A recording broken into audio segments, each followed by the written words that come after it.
चलो भाई, क्या सॉल्वेंट जब मूव नहीं, यशवंत, सॉल्वेंट ही तो मूव करता है ऑस्मोसिस में।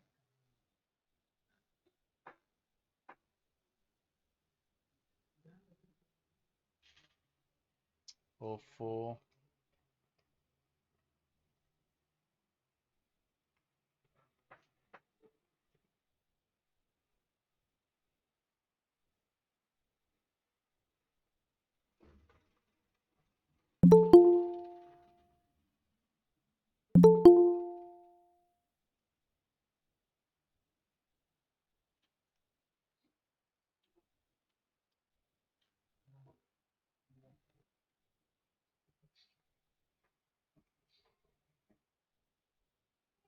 अब इस डेफिनेशन में क्या है? The movement of water from its, और यहां पे क्या है?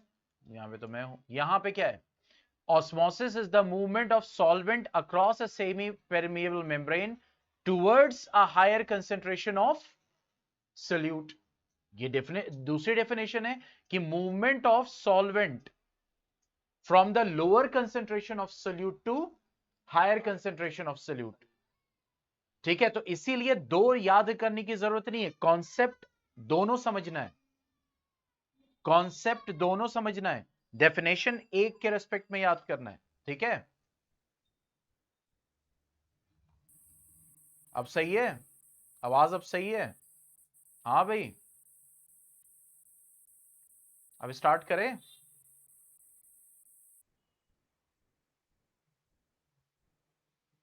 हेलो,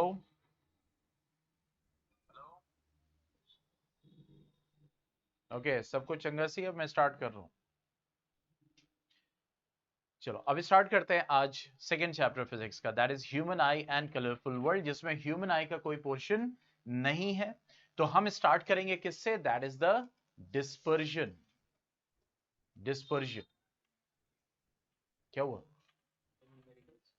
किसका? पावर का, यस, सब मुझे याद।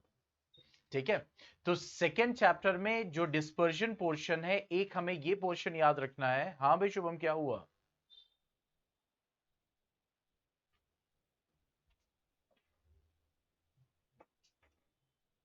ठीक है, तो डिस्पर्जन किसको कहते हैं? जब लाइट प्रिज्म से पास करती है। लाइट किससे पास करती है? प्रिज्म से पास करती है। ठीक है, और सेवन कलर्स में क्या होती है? स्प्लिट अप हो जाती है, सेवन कलर्स में स्प्लिट अप। तो इस फिनोमिनन को हम क्या बोलते हैं? डिस्पर्जन ऑफ व्हाइट लाइट या डिस्पर्जन ऑफ लाइट। ठीक है, अब प्रिज्म किसको कहते हैं? यहां पे तो जनरली जो हम देखते हैं, that is what the triangular prism. ठीक है, लेकिन प्रिज्म हमेशा ट्रायंगुलर ऐसा जरूरी नहीं है, उसके अपने कुछ कंडीशंस होते हैं। जैसे कभी कभी स्केल को भी आप देखते हो, स्केल को ऐसी पोजीशन पे आप रखते हो जहां से व्हाइट लाइट या पास कर रही है, तो आपको दीवार पे या अपने पेपर पे क्या दिखता है? एक कलरफुल पैटर्न दिखता है। ठीक है, तो इसका मतलब स्केल भी वहां क्या एक्ट कर रही है? प्रिज्म की तरह। रेनबो मींस जो बनती है, वो भी किसकी वजह से बनती है? रेनबो किसकी वजह से बनती है? डिस्पर्जन की वजह से बनती है। तो वहां पे जो आपके वाटर ड्रॉपलेट्स होते हैं, वाटर ड्रॉपलेट्स, वो क्या काम करते हैं? वो प्रिज्म का काम करते हैं। तो इसका मतलब है कि जब लाइट प्रिज्म से पास होगी, गुड इवनिंग, तो वो सेवन कलर में जो स्प्लिट होती है, इस मैकेनिज्म को हम क्या बोलते हैं, या इस फिनोमिनन को क्या बोलते हैं? That is called the dispersion of light. अब वो जो लाइट है, जब वो डिस्पर्स होती है,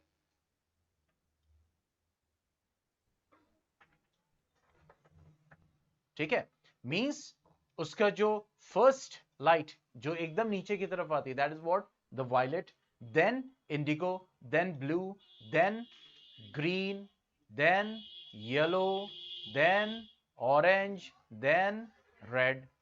यही होता है पैटर्न। ठीक है, तो यहां पे ये जो हमें पैटर्न मिल रहा है कलरफुल लाइट का, ये क्या कहलाता है? That is called what? The spectrum of light. Spectrum of light.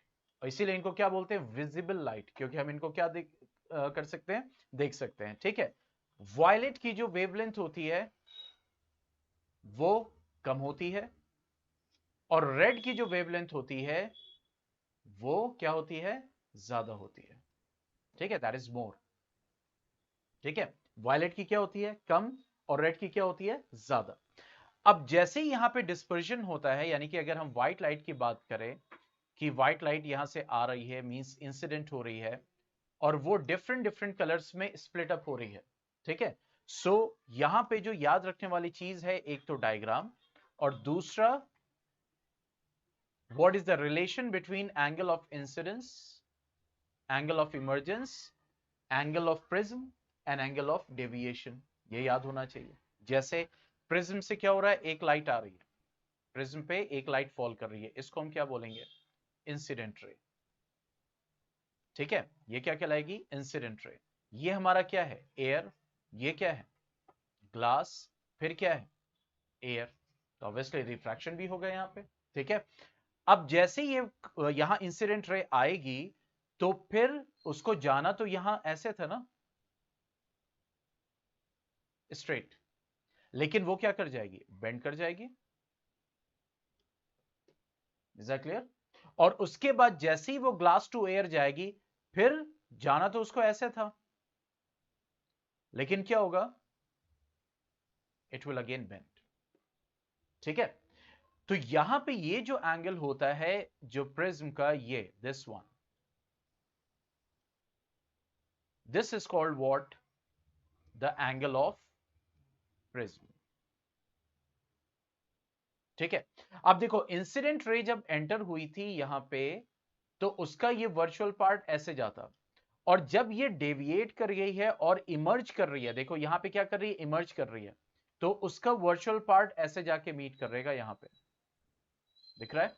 तो इन दोनों के बीच में ये जो होगा एंगल, देखो जाना ऐसे था, अब ऐसे चली गई, तो इतना एंगल डेविएट हुई है ना। ठीक है, तो इसको हम क्या बोलेंगे, that is angle of deviation. Okay, angle of deviation. ठीक है, कि यहां से रही जा रही थी, that was the original path, लेकिन अब इमर्ज कहां से हो रही है, देखो इमर्ज जो हो रही है सेकंड सरफेस पे, वो ऐसे हो रही है, तो इसका मतलब ओरिजिनल पाथ से वो कितना हट गई, दैट इज द डेविएशन। ठीक है, तो this angle between the incident ray and the emergent रे, ये कौन सी रे होगी,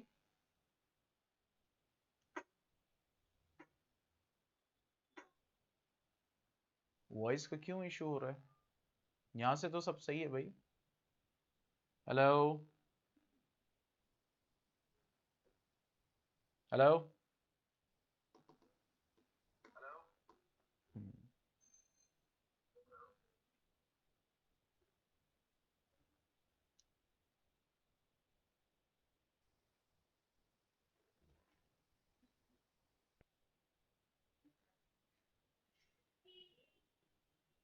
आप लोग की तरफ नेटवर्क का इशू होगा बेटा, तभी नहीं तो।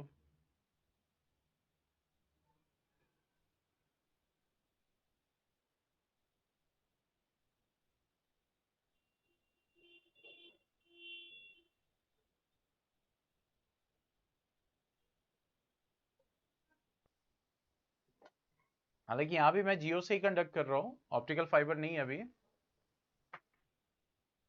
लेकिन मेरे मास्टर स्क्रीन पे सब चल रहा है बेटा, सारी चीजें चल रही, एवरीथिंग इज देयर, मेरे दोनों वीडियोस काम कर रहे हैं।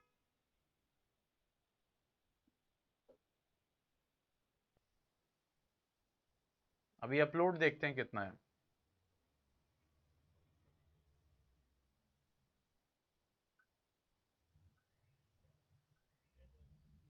अपलोड कम है, क्लियर है? वो उस तरफ भी आपके रिसीविंग मोड पे हो सकता है प्रॉब्लम हो, क्योंकि यहाँ से जो है ना मेरी स्क्रीन पे तो चल रहे हैं, दोनों चल रहे हैं, स्पीड बहुत नहीं है लेकिन तब भी काम चला हुआ है।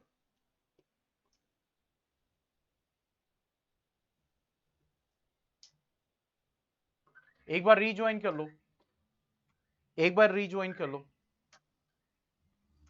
ठीक है, अब देखो, तो इसका मतलब क्या हो गया कि ये जो इमर्जेंट रे है, तो ये ओरिजिनल रे यहां से जा रही है, this is what the angle of D.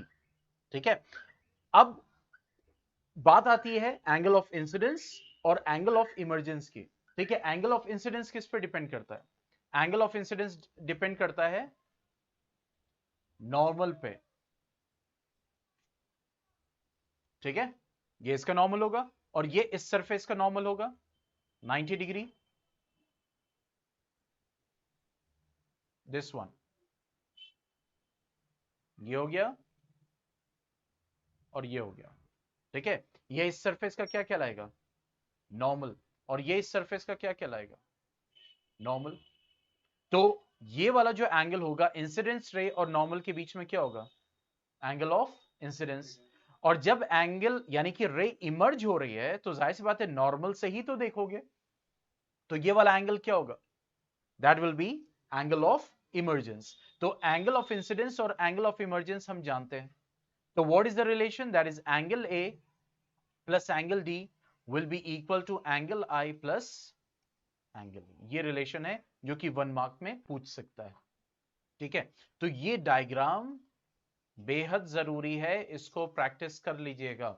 Point समझ में आया, चाहे वो डायग्राम दे के पूछ ले, चाहे केस स्टडी में पूछ ले, इतना सब कुछ लंबा चौड़ा लिख के और पूछेगा वही, that is the relation, possibility है, क्योंकि केस स्टडी में 1 मार्क के क्वेश्चन होंगे, ठीक है। तो ये पूछ सकता है व्हाट इज एंगल ए, ये क्या है, ठीक है, ये क्या है, ये क्या है और ये क्या है, या तो रिलेशन इनके बीच में क्या होता है उसको लिखिए, ठीक है। तो रिलेशन क्या होता है, angle of A plus D will be equal to I plus A, this is the relation between these 4 angles, ठीक है।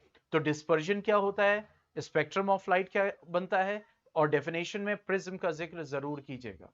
रेनबो फॉर्मेशन के लिए एक्सप्लेनेशन ऑलरेडी हम देख चुके हैं कि रेनबो फॉर्मेशन कैसे होता है, कि अगर हम बात करें तो वो जो छोटे छोटे ड्रॉप्स होते हैं वो क्या करते हैं, रेनबो के मींस आप ये कह सकते हैं कि वो प्रिज्म का काम करते हैं।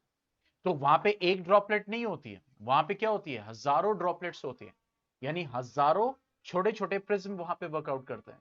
तो जब वो लाइट एंटर करती है, ठीक है, जब वो लाइट कहां एंटर करती है, उस वाटर ड्रॉपलेट में, व्हाइट लाइट, ठीक है,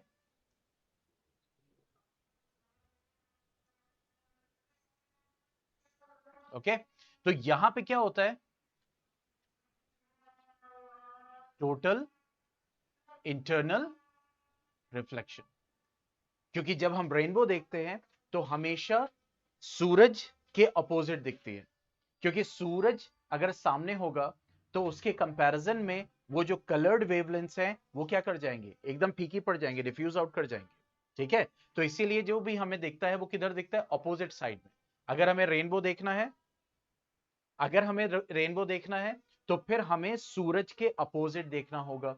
अब होगा क्या, जब वो उस सूरज से लाइट आएगी तो क्या होता है कि उस ड्रॉपलेट में लाइट एंटर करेगी, लेकिन वो ड्रॉपलेट किसकी तरह एक्ट करेगा, प्रिज्म की तरह एक्ट करेगा। तो वहां पे ऑलरेडी लाइट क्या कर जाएगी, स्प्लिट कर जाएगी, ठीक है, किसमें, अलग अलग वेवलेंथ्स में। लेकिन जो एंगल ऑफ फॉल होगा, टोटल इंटरनल रिफ्लेक्शन, मैंने आप लोग को वहां पे एकदम डिटेल में पढ़ाया था। हालांकि टोटल इंटरनल रिफ्लेक्शन आपका टॉपिक नहीं है ना, आपका कोर्स में है। टोटल इंटरनल रिफ्लेक्शन एक डिफरेंट, एक बहुत बड़ा टॉपिक है, लेकिन सिर्फ इस टर्म को आपको यूज करना है। होता क्या है कि जब कोई भी रिफ्रैक्शन होता है,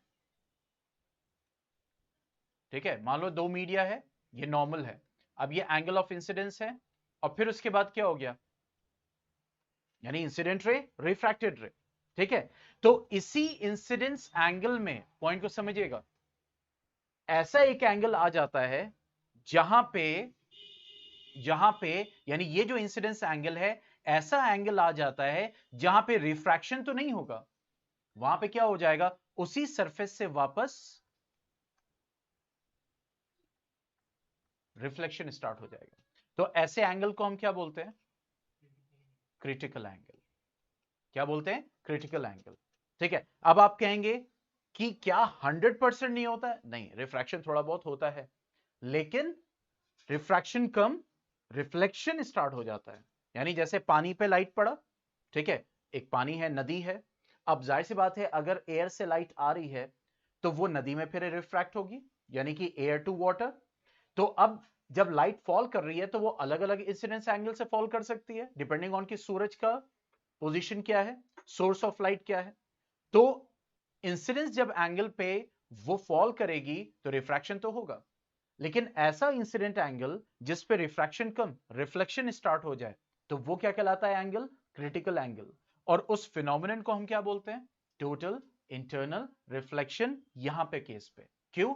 क्योंकि जब वो आ रहा है, जब लाइट एंटर कर रही है, तो प्रिज्म क्या हो रहा है? रेन ड्रॉपलेट क्या है? रेन क्या है? आपका एक एंक्लोज्ड फॉर्म है।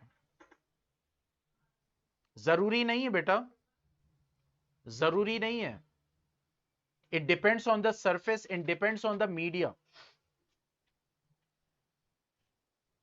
ठीक है, तो यहां पे आपका क्या स्टार्ट हो गया? Total internal reflection. जैसे डायमंड होता है, डायमंड जो स्पार्कल करता है, ठीक है, जो चमकता है, वो किसकी वजह से चमकता है? टोटल इंटरनल रिफ्लेक्शन की वजह से। ठीक है, तो यहां पे वही चीज है कि जो आपका प्रिज्म है, जो ड्रॉपलेट है, वो प्रिज्म का काम कर रहा है। टोटल इंटरनल रिफ्लेक्शन की वजह से जो रेज होंगी वो क्या होंगी? वो स्प्लिट अप हो जाएंगी। और देयर आर सेवरल ड्रॉपलेट्स, इस वजह से वो क्या बना लेते हैं? एक डिफरेंट डिफरेंट डिफरेंट लेयर पे कलर की वेवलेंथ्स बन जाती हैं, यानी कलर के बैंड्स बन जाते हैं। ठीक है, और हमें वो किस फॉर्म में दिखाई देते हैं? रेनबो की शक्ल में दिखाई देते हैं। ठीक है, क्योंकि जो ड्रॉपलेट की पोजीशन होगी उसी हिसाब से तो उसका एंगल ऑफ डेविएशन होगा। सिंपल। ठीक है, तो वो फिर कलरफुल पैटर्न हमें दिख जाते हैं। That is violet, indigo, blue, green, yellow, orange and red. इस फॉर्म में हमें दिखना शुरू हो जाता है। ठीक है, तो रेनबो फॉर्मेशन किससे होता है? डिस्पर्जन ऑफ लाइट से। 2 से 3 लाइन का एक्सप्लेनेशन होता है, उसी को पढ़ लें अच्छे से, जब आए तो स्पेसिफिकली उसी को लिख दें। ज्यादा एलाबोरेट करने की कोशिश मतलब करनी ही नहीं है। अभी मैं उस पे आऊंगा यशवंत।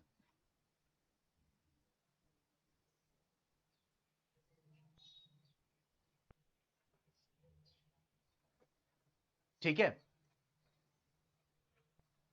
अभी मैसेज में ऑफ ही कर दूंगा अब।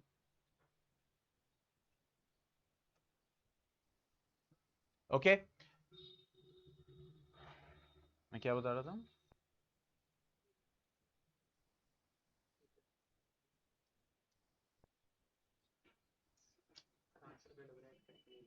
हाँ, आंसर को एलाबरेट करके ज्यादा जरूरी नहीं है कि रेनबो से कोई बड़ा क्वेश्चन नहीं आने वाला।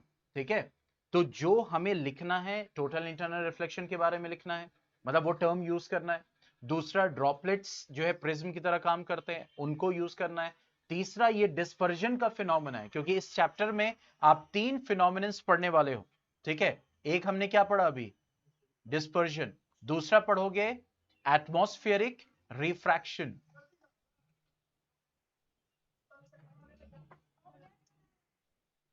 ठीक है, और तीसरा स्कैटरिंग। ये 3 फिनोमिनन्स हम पढ़ेंगे इसमें। तो डिस्पर्जन हम पढ़ रहे हैं। ठीक है, अब हम आगे बढ़ते हैं। मींस हम ये जानते हैं कि जो भी हमारा रिफ्रैक्टिव इंडेक्स होता है वो क्या होता है? That is C by we.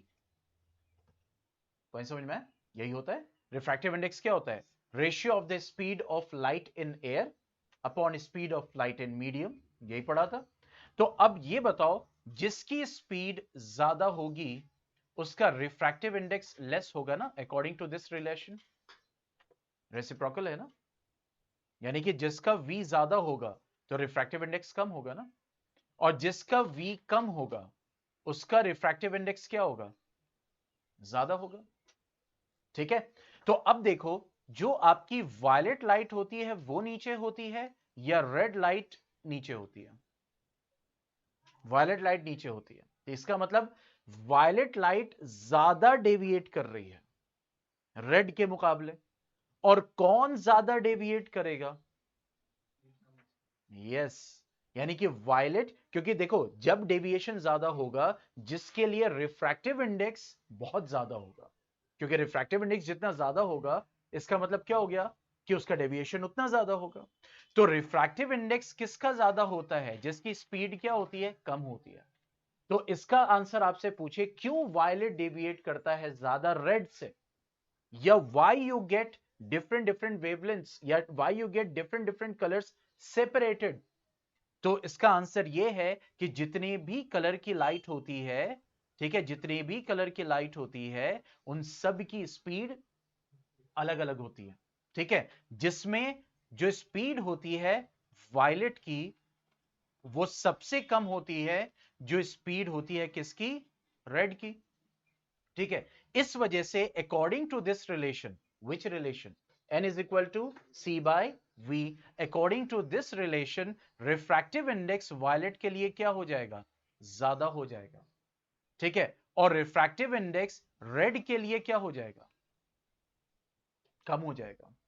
Point समझ में, ठीक है। तो अब इस रिलेशन से और इस रिलेशन से हमें क्या रिजल्ट मिलेगा, that is the spectrum of light, simple, ठीक है। तो क्यों हमें मिलता है, बिकॉज वॉयलेट की स्पीड कम होती है, रेड की स्पीड सबसे ज्यादा होती है, इस वजह से वॉयलेट ज्यादा डेविएट करता है और रेड कम डेविएट करता है। That is the simple answer. कोई डाउट इसमें? हाँ भाई, कोई डाउट? एकदम सिंपल सिंपल चीजें, ना इससे कम ना इससे ज्यादा, एकदम याद रखना, ये एकदम पॉइंट टू पॉइंट चीजें हैं, यही लिखना है, इसके अलावा कुछ नहीं। There is no need for elaboration, ठीक है। नाउ कमिंग, हाँ, C that is speed of light in air या vacuum, refractive index C by V, ठीक है। अब आते हैं next, that is atmospheric refraction. Next phenomenon जो हमें स्टडी करना है, एटमॉस्फेरिक रिफ्रैक्शन। अब देखो, रिफ्रैक्शन हम जानते हैं, जब लाइट एंटर करती है from one medium to next medium, तो वो अपने ओरिजिनल पाथ से डेविएट करती है। जितना ज्यादा मीडियम डेंस होगा, मींस जितना उसका रिफ्रैक्टिव इंडेक्स हाई होगा, उतना ज्यादा हमें क्या मिलेगा, डेविएशन, चाहे टुवर्ड्स द नॉर्मल अगर मीडियम डेंस है, और अवे फ्रॉम द नॉर्मल अगर मीडियम रेयरर है, मतलब कि glass to air, oil to air means from denser to rarer, ये हमें पता है। एटमॉस्फेरिक रिफ्रैक्शन का मतलब क्या हो गया, हम ये जानते हैं कि अर्थ के ऊपर we have different different layers of atmosphere, we have troposphere, we have stratosphere, we have mesosphere, we have ionosphere, we have exosphere, ठीक है, डिफरेंट डिफरेंट लेयर्स हैं। तो अगर ये डिफरेंट डिफरेंट लेयर्स हैं, तो ये डिफरेंट डिफरेंट मीडिया की तरह काम कर रहे हैं, क्योंकि इनकी डेंसिटी हर वक्त हर जगह सेम नहीं रहेगी, ठीक है। तो पता चला कि कोई लाइट अगर आ रही है, तो हो सकता है अगर ये रेयरर हुआ और ये डेंसर हुआ, तो ये ऐसे हो जाएगी, ठीक है। और फिर उसके बाद अगर ये डेंसर हुआ, इसके कंपैरिजन में ये रेयरर हुआ, तो ये फिर ऐसे चली जाएगी, डिपेंडिंग ऑन कितना रेयरर है, कितना हल्का मीडियम है, वो डेविएट करेगा, ठीक है, अपने ओरिजिनल पाथ से। तो इस टाइप से करके जो होगी, जो लाइट है वो हमें यहां पे मिलेगी, ठीक है। तो ये जो बेंडिंग ऑफ लाइट हो रही है, due to the difference in the densities of different layers of atmosphere, उसको हम क्या बोलते हैं, एटमॉस्फेरिक रिफ्रैक्शन, ठीक है। अब इस एटमॉस्फेरिक रिफ्रैक्शन की वजह से क्या क्या आपको पढ़ना है, तो मैं पढ़ा चुका हूं। सबसे पहला क्या है, that is a position of star, यानी पहला क्या है, पोजीशन ऑफ स्टार, कि स्टार की पोजीशन क्यों हमें डिफरेंट दिखती है, हालांकि आप कहोगे वो तो वही है, लेकिन ये बताओ कि ये जो लाइट आई, ये कहां से आई, किसी एक सन से, किसी एक स्टार से आई, ठीक है। अब ये आंख पे यहां पहुंची है, ठीक है। अब इसका पाथ क्या बन गया, देखो ये बन गया ना, ठीक है। तो इसका मतलब स्टार आपको कहां दिख रहा है, यहां पे। तो इसका मतलब जो हम पोजीशन ऑफ स्टार देखते हैं, that is not their actual position. Original star कब का निकल चुका है, वो हमें क्या दिख रहा है, that is a virtual star, वो ओरिजिनल स्टार नहीं होता, ठीक है। फिर इसी में होता है कि star seems to be higher than the original position, उसका भी रीजन यही है, ठीक है, कि that is what the atmospheric refraction. यानी आप इसको लिख सकते हैं, स्टार्स, एक तो पोजीशन ऑफ स्टार्स, दूसरा स्टार्स, ये मैंने अपनी तरफ से बताया, ये आपके कोर्स में, star seems higher than original,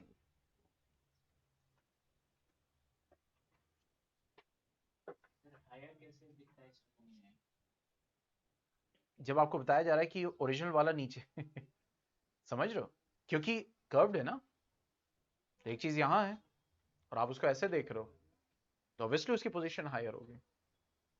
ठीक है, तो यहां पे वही चीज कही जा रही है कि पोजीशन क्यों चेंज हो रही है, because of atmospheric refraction. Star ऊंचा क्यों दिख रहा है, बिकॉज ऑफ एटमॉस्फेरिक रिफ्रैक्शन।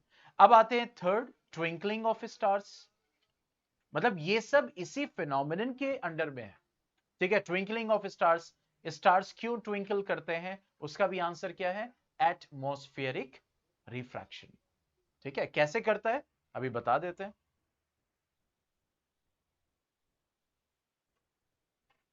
अब देखो, जब हम यहां पे खड़े हैं, ट्विंकलिंग का मतलब क्या होता है, कभी स्टार तेज दिखता है, कभी डल।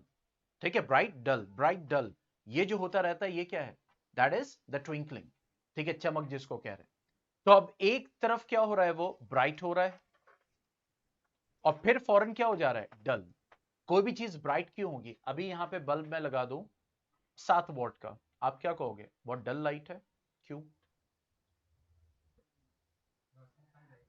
क्यों कम रहेगी, रेज कम आ रही है, तो इसका मतलब रेज अगर कम है तो दैट थिंग विल बी डल, और अगर रेज ज्यादा है तो इसका मतलब वो क्या होगा, ब्राइट। तो इसका मतलब है कि एक वक्त हमारे आंख में जो रेज पड़ रही हैं वो कम पड़ रही हैं, उसके दूसरे सेकंड जो है रेज आ रही हैं वो क्या आ रही हैं, ज्यादा आ रही हैं, तभी वो ब्राइट दिख रहा है, और वही स्टार फिर क्या दिख रहा है, डल दिख रहा है। ऐसा क्यों, जैसे हमने पढ़ा कि एटमॉस्फेरिक अगर रिफ्रैक्शन है, ठीक है, तो स्टार से एक रे तो नहीं आ रही, स्टार से हजारों रेज आ रही हैं। ठीक है, तो पता चलेगा कि अगर वो रेज यहां पे आ रही हैं तो कुछ रिफ्रैक्शन ऐसे हो गया, कुछ ऐसे भी हो सकता है कि नहीं हो सकता, बताओ। यानी अगर रेज आ रही हैं तो सब एक ही जगह रिफ्रैक्ट होंगे, नहीं ना, क्यों, मीडियम एक है क्या, वो कॉन्टिन्यूअस एक ही फिक्स पोजीशन पे है, नहीं, चेंज हो रहा है। समझ रहे हो, यहां पे डेंसिटी का डिफरेंस बहुत है, अगले पल अगले सेकंड जो है वो चेंज हो रहा है। तो इसीलिए सारे के सारी रेज एक ही जगह थोड़ी डेविएट करेंगे, कुछ इधर करेंगे कुछ इधर करेंगे। तो वही जब डेविएट करती चली जाएंगी, मतलब कि, और डेविएट करते करते करते करते जब ज्यादा लाइट पहुंची तो फिर क्या हुआ, ब्राइट, और वही डेविएट करते करते जब कम लाइट पहुंची तो क्या होगा, डल। तो इसी वजह से क्या होता है, we get what, the twinkling. ठीक है, तो इस तरीके से जो स्टार्स होते हैं वो क्या करते हैं, ट्विंकल करते हुए दिखते हैं। क्या एक्चुअली वो ट्विंकल करते हैं, नहीं। ठीक है, अगर इस एटमॉस्फेयर की लेयर को हटा दो तो that will be looking same, nothing else. ठीक है, ट्विंकलिंग किसकी वजह से है, ट्विंकलिंग किसकी वजह से, अबू जैद, किस फिनोमिनन की वजह से, एटमॉस्फेरिक रिफ्रैक्शन की वजह से। ठीक है, आगे बढ़ते हैं। D, sun appears oval. ठीक है, और you can say flattened at, ये सब यही रीजन है, sunrise, sunset, but appears circular at noon, circular at noon।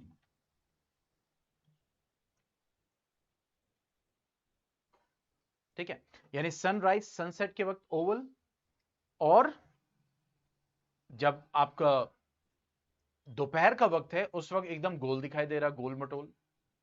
ठीक है, तो होता क्या है कि सूरज दोपहर के वक्त यानी नून के वक्त एकदम क्या होता है, ओवर है, अब एकदम नहीं, एकदम सीधा सीधा, वो डिपेंड किया है, मतलब बहुत सारी चीजों को यहाँ पे माइनस किया जा रहा है। ठीक है, अब ये नहीं कि हम गोरखपुर में हैं और यहाँ पे, लेकिन पोजीशन इतनी दूर है वो सीधा ही कंसिडर किया जाएगा। ठीक है, तो जब ओवरहेड हो रहा है तो यहां से यहां तक जो डिस्टेंस है, पॉइंट को समझिएगा।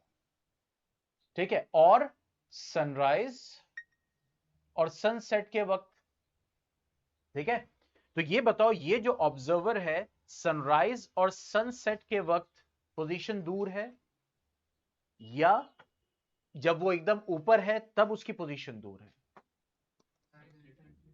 ठीक है, तो अब यहां पे होता क्या है कि अगर हम बात करें कि एकदम ऊपर जब होता है तो डिस्टेंस कम है। पॉइंट समझ में आए?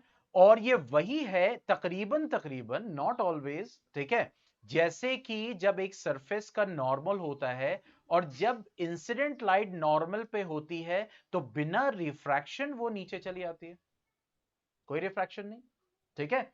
तो यहां पे जो एटमॉस्फेरिक लेयर है that will be somewhat like parallel slabs, ठीक है। तो यहां पे क्या होगा, there will be minimum refraction, तो इसकी वजह से मिनिमम बेंडिंग, तो इसकी वजह से वो ऑलमोस्ट क्या हमें दिखेगा, सर्कुलर।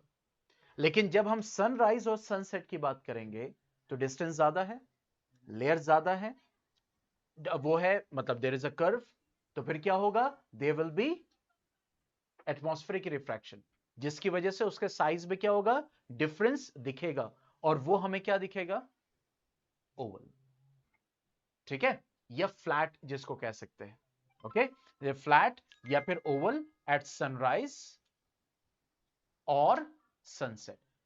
तो एक सिंपल आंसर क्या हुआ कि जब नून का वक्त होगा तो there will be minimum atmospheric refraction, ठीक है, और जब सनराइज सनसेट के वक्त there will be maximum atmospheric refraction, जिस क्योंकि डिस्टेंस क्या होगी इसके कंपैरिजन में ज्यादा होगी, तो एटमॉस्फेरिक रिफ्रैक्शन क्या होगा, ज्यादा होगा, जिसकी वजह से उसका शेप हमें क्या दिखाई देगा, ओवल दिखाई देगा। That's it. कोई डाउट इसमें किसी को? हाँ भाई, ऑनलाइन स्टूडेंट्स, ये सब रीजन इसीलिए इसमें लिख रहा हूं साथ साथ, ताकि आप याद करें कि हाँ एटमॉस्फेरिक रिफ्रैक्शन इसकी वजह है। हाँ,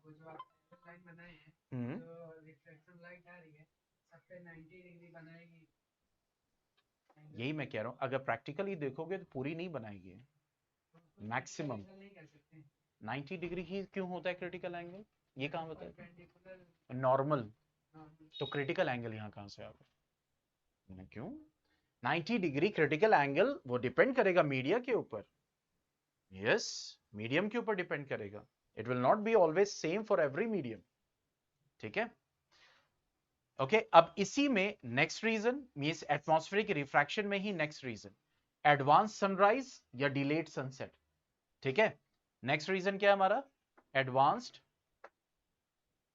अबू जैद कहता है अरे क्यों जल्दी उड़ गए, सूरज ही जल्दी निकल आ रहा है, हालांकि क्या वो जल्दी निकल रहा है, नहीं, एडवांस सनराइज और डिलेड सनसेट। अगर आपसे पूछे बोर्ड कि मिस्टर अबू जैद आप जो सुबह उठ जाते हैं तो क्यों जल्दी उठ जाते हो, तो आपको सूरज दिखता है, सूरज क्यों दिखता है जल्दी,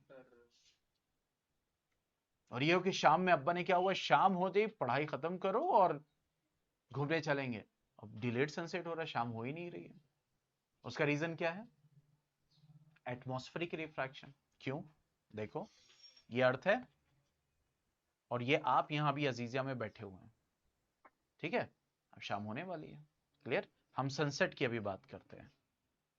तो अब हो क्या रहा है, डिफरेंट डिफरेंट लेयर्स हैं, किसकी, एटमॉस्फेयर की, ठीक है, यहां तक ले जाएं, तो कोई नीचे तो आ ही नहीं रही सर, ठीक है। अब सूरज है, सूरज तो ऐसा तो नहीं एकदम बराबर में पड़ोसी है, बहुत दूर है, साइज, लेंथ, डिस्टेंस, सब कुछ, ठीक है।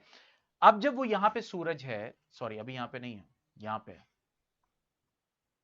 ठीक है, तो अब इससे जो रोशनी आ रही है अब उसमें क्या होगा, क्या होगा बताओ,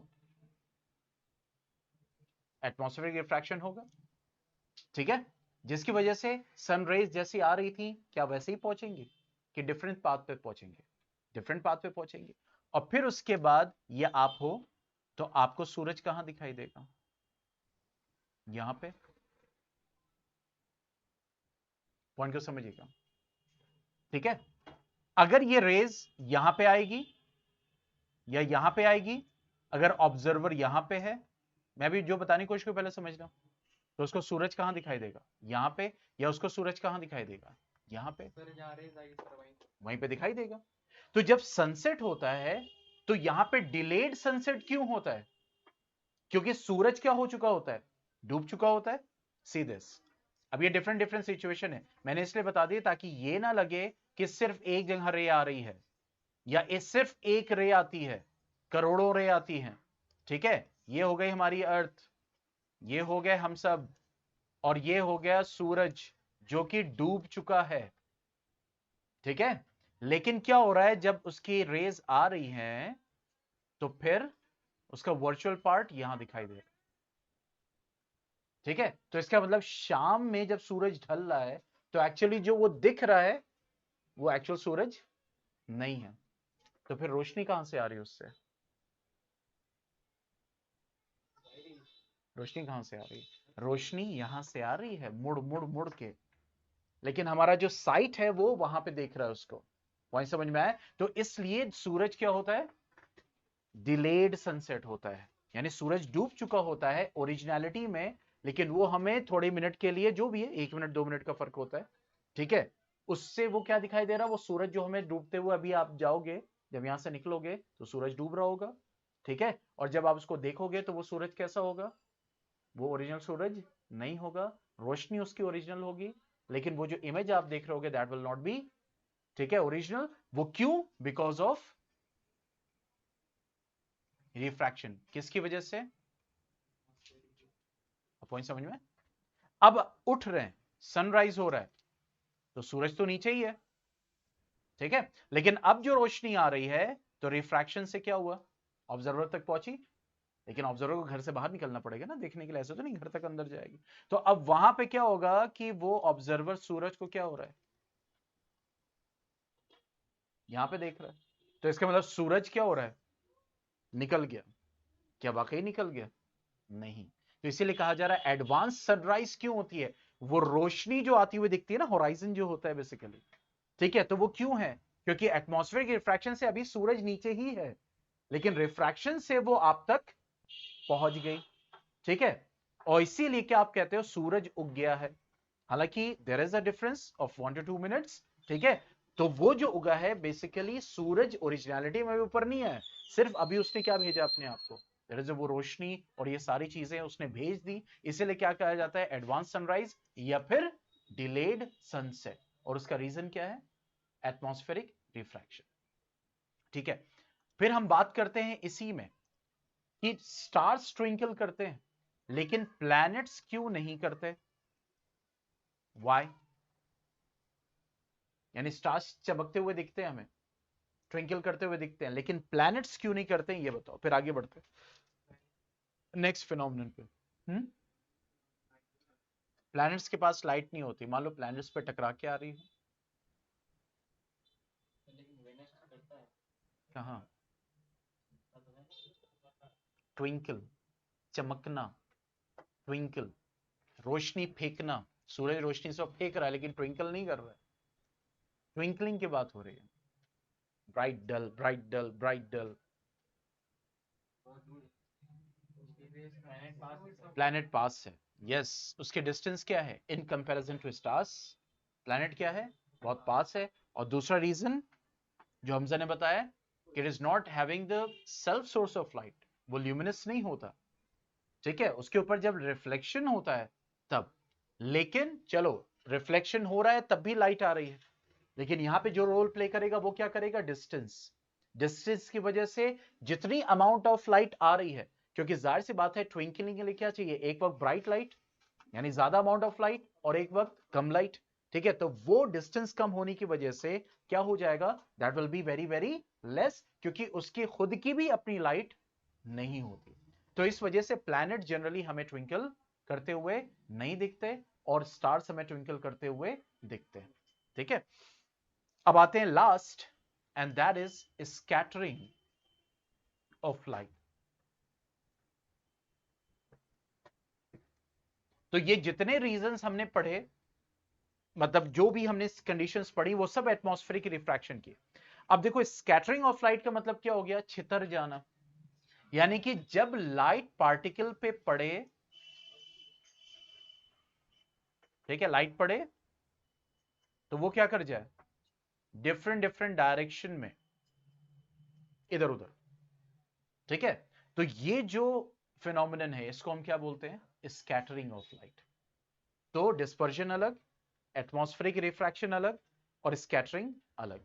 ठीक है, अब ये जो स्कैटरिंग ऑफ लाइट है वो डिपेंड करेगा कि पार्टिकल साइज क्या है और लाइट कौन सी है।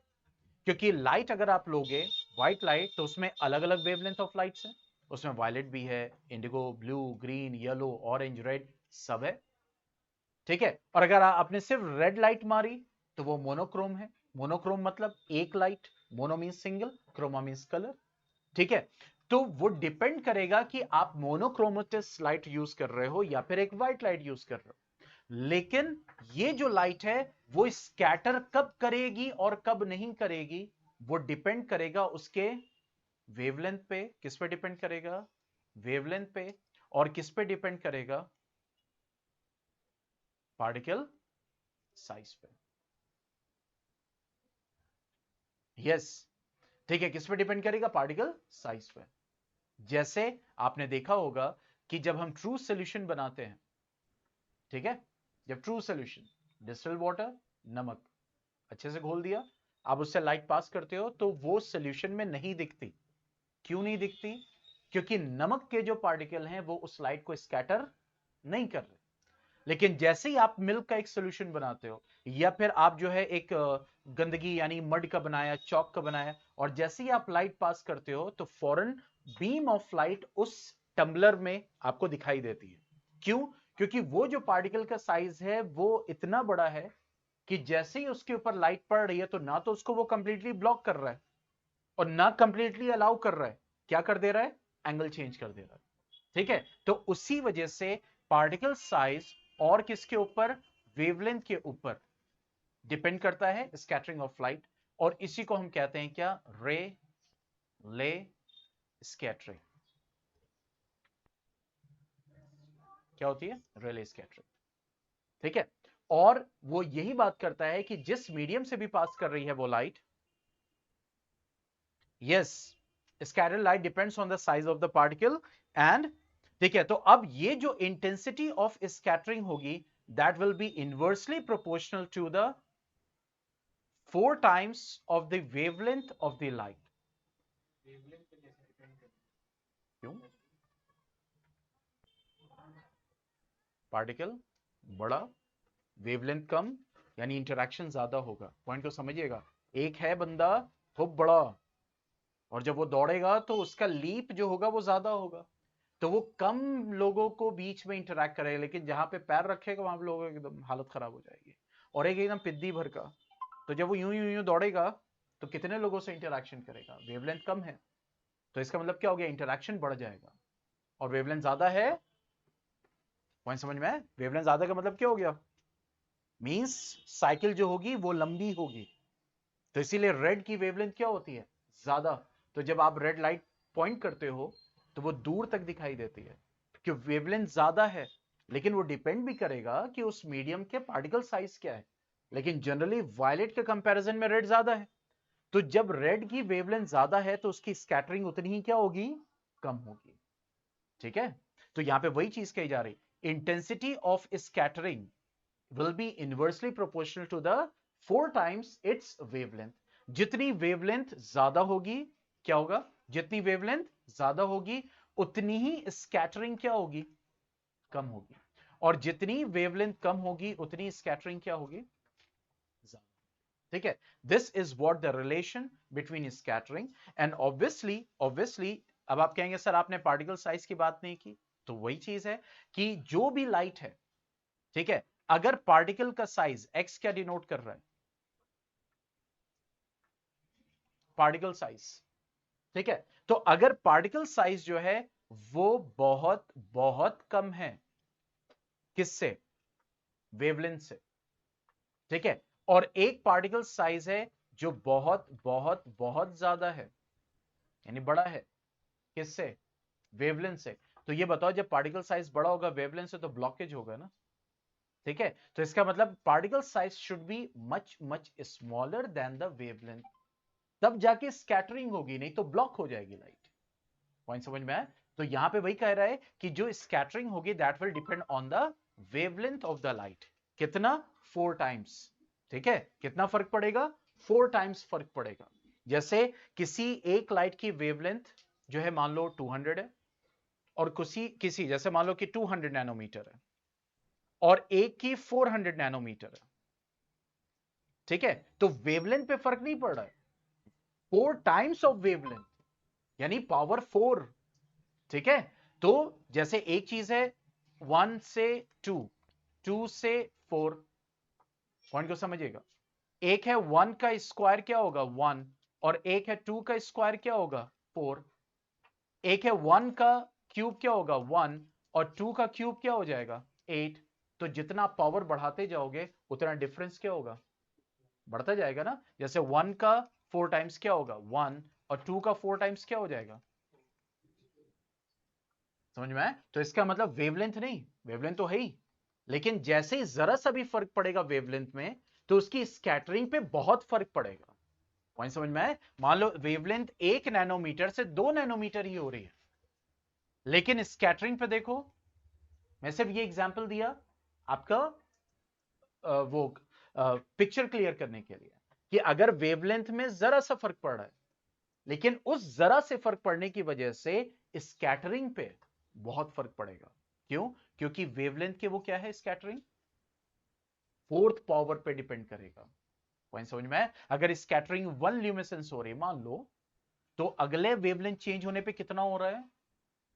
आप कहेंगे तो डायरेक्ट रिलेशन है, रिलेशन पे मत जाओ, मैं बता रहा हूं कि पावर से कितना फर्क पड़ता है। तो वेवलेंथ फर्क पड़ेगा, तो फिर स्कैटरिंग पे बहुत ज्यादा फर्क पड़ेगा, ठीक है। तो इसको कहते हैं स्कैटरिंग ऑफ लाइट, ठीक है। और वही स्कैटरिंग जब आपका कोलॉइडल सोल्यूशन करता है, तो उसी को हम क्या बोलते हैं, यही स्कैटरिंग ऑफ लाइट जब कोलॉइडल सोल्यूशन करता है उसको क्या बोलते हैं, means the scattering of light by the particles of colloidal solution is known as what, the Tyndall effect। जैसे सर्दी अभी आई, आपने देखा कोहरा जैसे ही हुआ, तो उसी व्हीकल की जो लाइट है उसकी वो बीम आपको दिखाई दे रही है, ठीक है। जो बाइक की लाइट होती है, हेडलाइट होती है, तो बकायदा उस कोहरे में, उस फॉग में जाती हुई दिखाई देती है। वो क्यों जाती हुई दिखाई दे रही है, why, because of Tyndall effect, ठीक है। क्योंकि उसके जो पार्टिकल है वो क्या कर रहे हैं, लाइट को स्कैटर कर रहे हैं, और वो आपके आंख में आ रहा है, तो जहां से आ रहा है वहां पे वो दिखेगा। लेकिन अभी वही जब बाइक, आप जब एकदम क्लियर हो एटमॉस्फेयर, और आप उसको जलाओ, हेडलाइट जलाओ, तो फिर आप देखते हो कि वो जो उसकी बीम होती है वो बहुत कम दिखाई देगी, या ना के बराबर दिखाई देगी, वही दिखाई देगी जहां पे वो फॉल कर रही होगी। वाई? क्योंकि जो इस वक्त पार्टिकल है वो क्या है, वो उसको स्कैटर नहीं कर पा रहे। सेम लाइट है, सेम हेडलाइट है, बाइक नहीं चेंज किया आपने, ना उसका पावर चेंज किया, ठीक है, समझ में? तो ये जो टिंडल इफेक्ट है, that is due to scattering of light. दूसरा, अभी मैंने खत्म नहीं किया lecture, that is blue colour of sky. Sky क्यों ब्लू दिखाई देता है, ठीक है, वाई ब्लू? क्योंकि अगर आप देखें कि भाई स्काई से, ये जो आसमान है वहां से तो हर तरह की लाइट आ रही है, ठीक है। मींस वायलेट भी, इंडिगो भी, ब्लू भी, ग्रीन भी, येलो भी, ऑरेंज भी, और रेड भी, ठीक है। लेकिन अगर आप देखें ब्लू और रेड, मतलब मैक्सिमम और मिनिमम की तरफ अगर देखें, क्योंकि ये इसी उसी रेंज में आ जाता है, यानी ये हो जाएगा 400 देन 450 देन, ठीक है। तो जब ये लाइट आ रही है, पास कर रही है, तो they are crossing the same atmosphere ना, they are crossing the same particles, ठीक है। अब जब आप इसकी बात करोगे ब्लू की और रेड की, ब्लू दिख रहा है, इसका मतलब क्या हो रहा है,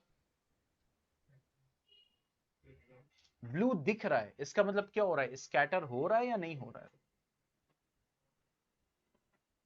सोच के बताना।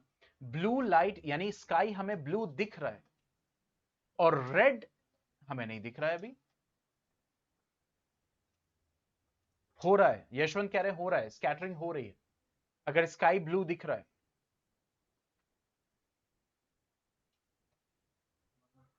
बताओ। अच्छा, एक तरफ मैं ये भी लिख दूं, intensity of scattering lambda 4, wavelength जितनी कम होगी स्कैटरिंग उतनी ज्यादा, और वेवलेंथ जितनी ज्यादा होगी स्कैटरिंग उतनी कम, ठीक है। तो अब ये बताओ कि अगर हम देखें ब्लू को और रेड को, तो इनकी वेवलेंथ में ऑलमोस्ट डबल का फर्क होता है, तकरीबन तकरीबन, तो इनकी स्कैटरिंग में क्या होगा? क्या डबल का फर्क होगा? बताओ, क्या डबल का फर्क हो गया, उससे ज्यादा होगा? उससे ज्यादा का फर्क होगा। पॉइंट समझ में?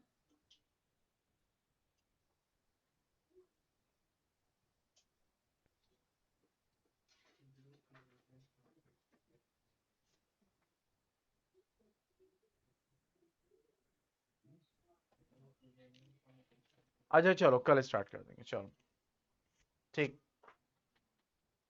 चलो कल कंटिन्यू करेंगे और पावर के न्यूमेरिकल्स होंगे और फिर हम इलेक्ट्रिसिटी स्टार्ट कर देंगे, ठीक है? Wait a second.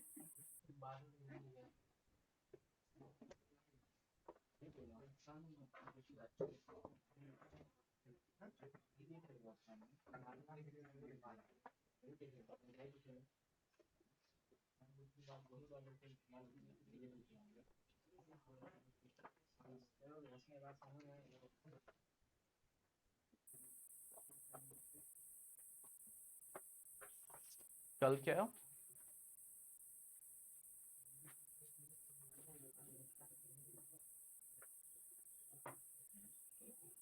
कल क्वेश्चन मतलब वो लेते आइएगा, क्योंकि मैं पहले टॉपिक्स पहले रिवीजन कवर कर लूँ ना, फिर देखते हैं उस पर टाइम होगा तो जरूर पूछ लीजिएगा।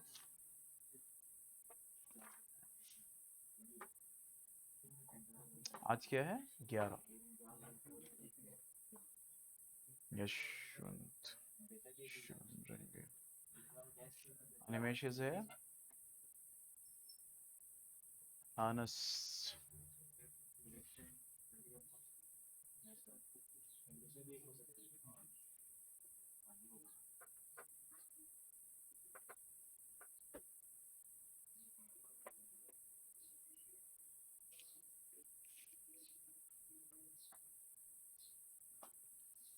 Fezan. Hamza. Okay. अस्सलाम। Good bye good bye good bye good bye. वालेकुम अस्सलाम। इन लोग को क्या बताना है? Good bye good bye. क्या? किसका?